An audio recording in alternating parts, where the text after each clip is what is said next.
All right, hello everybody.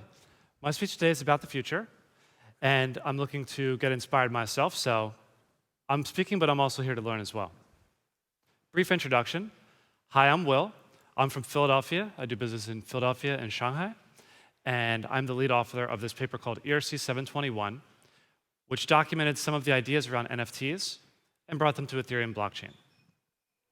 My background is in open source. I started my career at Google, one of the first open source programs that they started there, and that's why I was really attracted to blockchain.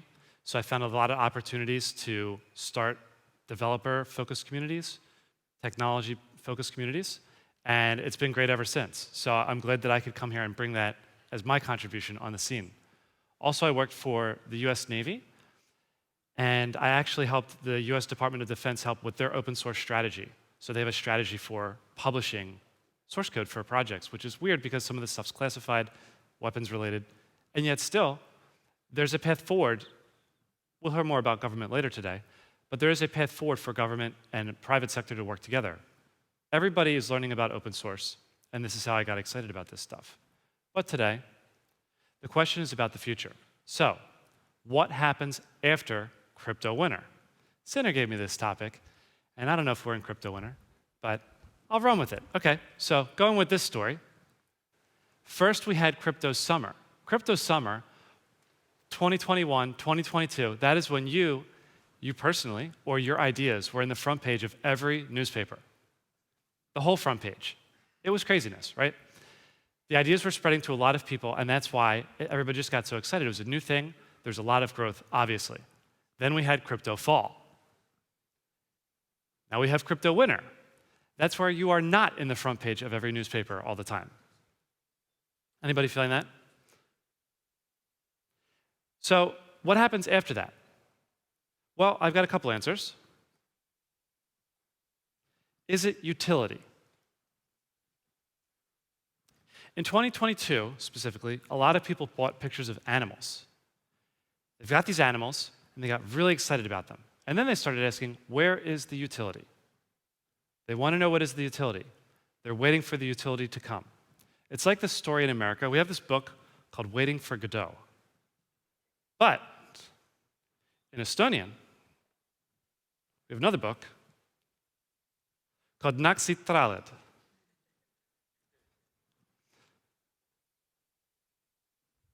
Spoiler alert, Godot doesn't show up. That is not the solution here. Why?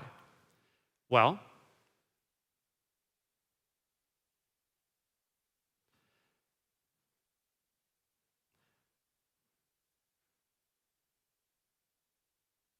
very patient. NFT projects are not going to create a new kind of utility. People that draw pictures of cats are not going to create new value streams for the human race. Some people were expecting that, and that is why we're waiting for Godot. There's another answer to this question. Is it big brands? So I'll tell the story this way. In this type of story, to be clear, I'm not proposing a new version of NFT. I'm not proposing a replacement for what we have today. Everything's compatible. This is not a story about technology, some 2.0 tech thing. This is a story about you. This is a story about your future, use cases, the communities you're building, the problems you're solving. This is that story. That's the 2.0. Is the answer big brands? In this story, 1.0 was amateur artwork. These are new people that got to the technology first. In 2.0, we have existing brands that are finally catching on. And then NFT 3.0 is just pervasive adoption. In other words, they are QR codes. They're everywhere. People don't care how they work. And they're on burgers that you can scan. Vegan burger. Is that vegan? And you can scan everything for good reasons. And the reasons will come, and they'll be clear, and you will want to scan these things. This is the type of adoption that databases have gone through and other major technologies that have been introduced. We're somewhere in the middle on the left side in this type of story. So, what happens after crypto winter? I wanted to share a couple use cases I'm going to review a couple use cases that we looked at last year. I also brought up this topic. I talked about luxury goods, tracking the authenticity of different things that you buy that are worth tracking. We talked about COVID test results. That was a big topic last year, making sure that they're not being faked. That was specifically a problem a year ago. Game platforms, tracking payments, royalties. These are the type of future use cases that are, I'm saying future, but they're coming. They're here. And the future is told through these stories, because you will not find these in the news even. The things you'll find in the news are kind of the things we found in the news in the past. That's why I love being here. But I wanted to show a few different use cases that are in the future that maybe you can watch out for as an inspiration for what is the most impactful. This is Ticketmaster. Ticketmaster announced last month token-gated concert ticket sales. So I just want to show you why this is such a great use case. People like going to concerts. People like collecting things about concerts. They buy shirts. They buy mostly shirts. The tickets are resellable on eBay. Just people love to collect them. This makes so much sense. Artists love to connect with fans. They've been looking for this forever. And so by having the NFT directly connected to ticket sales, there's two value streams that are just made for each other. So I'm not saying this is the future of concerts. I'm not saying everybody's going to have NFT in their concerts. They will. But the thing is that this is a use case that makes sense. If you're thinking about something more complicated than this, you worry. Okay? I don't have anything else to say about Ticketmaster, but in this direction, you should expect a lot more news this year. Here's another one, totally different use case. This is Nike Swoosh.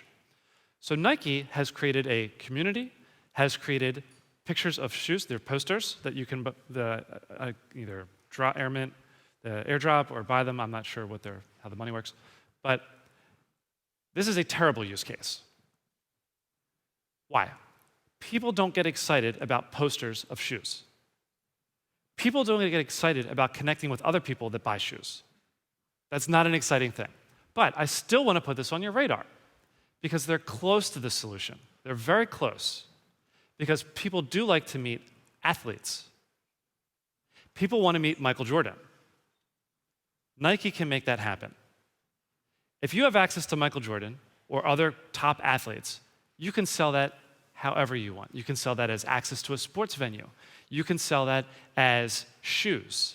Air Force Ones. Anybody got Air Force Ones? Nice. You can sell this as a brand. You can sell this as meet and greets. In the future, meet and greets will be sold as collectible, permanent, braggable things. They're going to take the meet and greet and package it up and sell it to you. Why? Because everybody will buy anything if it's related to Michael Jordan or athletes that you care about. This is an obvious use case.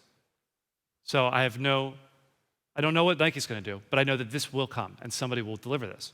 People want it. You're already doing it.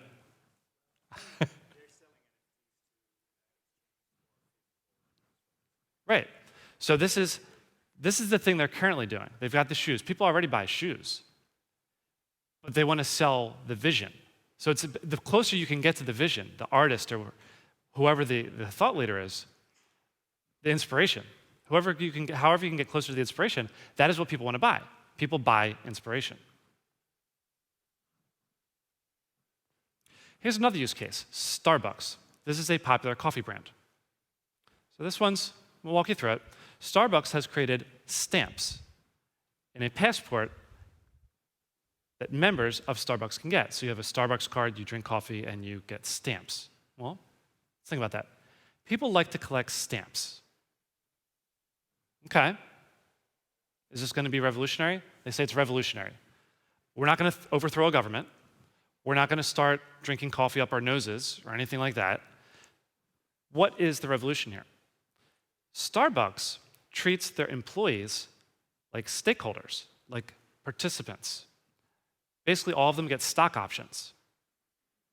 Okay, that is the way that Starbucks works. Now they're trying to think of their customers as members. It's consistent. I will say that this project at least works for Starbucks. So it's something that we can consider.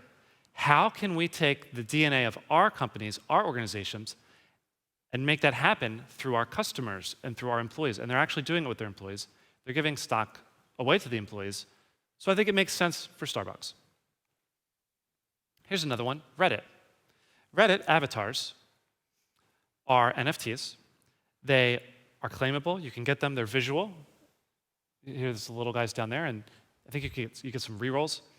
And they're cute, which is an important thing about avatars. Don't forget, as we all learned. I just got the latest numbers. There's over 10 million of these, and they don't even call them NFTs, which is great. So they're expressive, they're cute, you can reroll, and they're NFTs. So why I wanted to show this is because if you're thinking about a large use case, very large, how will it scale? What are the legal risks? These are actual questions that large companies have, governments have. What is actually going to happen when you launch this? How fast will it grow? Well, this is a great case study. Reddit is pretty large. I'm not going to ask for a show of hands. We all know what this is. So they didn't try to sell it as an NFT. They didn't try to explain technology. They're just giving away the avatar, which a lot of people wanted. So this is a use case that we can study, and we can use to benchmark the things that we're working on. In other words, if you're telling me you're going to sell something with 100 million, you're not, unless you're bigger than Reddit. So again, the question is,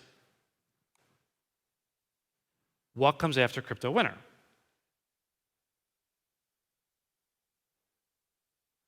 You'll continue to see companies that are better packaging their existing products. And you're going to see better connections between the products that they're selling and the values that you have, the inspiration that you're looking for as a customer. The connection will get better. These products will get more valuable. And this is why we know this is what the future is going to look like. This is going to take time. It's going to take a lot of work.